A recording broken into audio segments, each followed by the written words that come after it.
News this morning is new jobs numbers blew away expectations. Huge. From the September numbers, so these were delayed because of the government shutdown.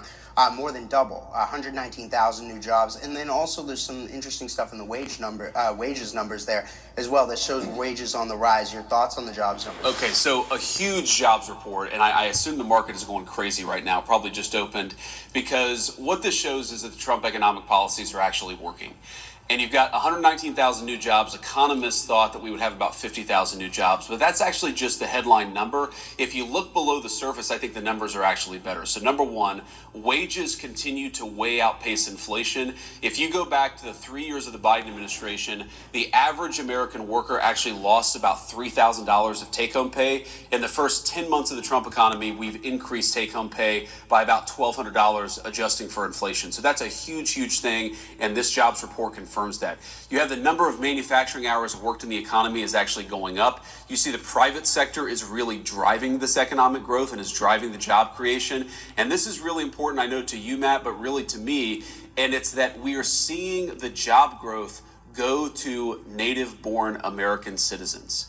And what happened under the Biden administration is, to the extent there was any job growth at all, if you looked at the data, almost all of the net job creation in the United States under the Biden administration went to the foreign-born. Now, of course, some of those people are legal immigrants to the United States, but that means that a lot of the job creation was actually going to illegal aliens who shouldn't have been in our country.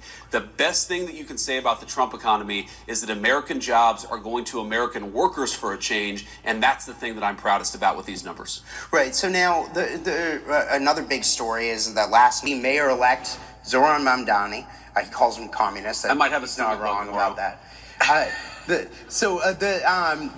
anyway, point is that the Mamdani's rise can be attributed to his, isn't that great? Look, we're 10 months to the day here since the inauguration. But they want to see more. They want to see more action. We've seen a lot of steps you guys have taken. A lot of people are putting a lot of feel like that they haven't seen that gain yet.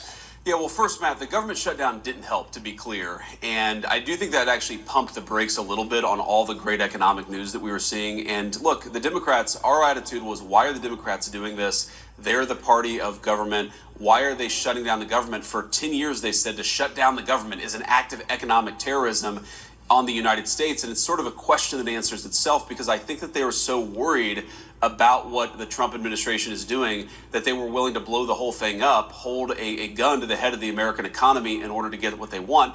And that's going to cause a little bit of damage, but I think it'll be ultimately very, very minor, because we were able to get the shutdown wrapped up.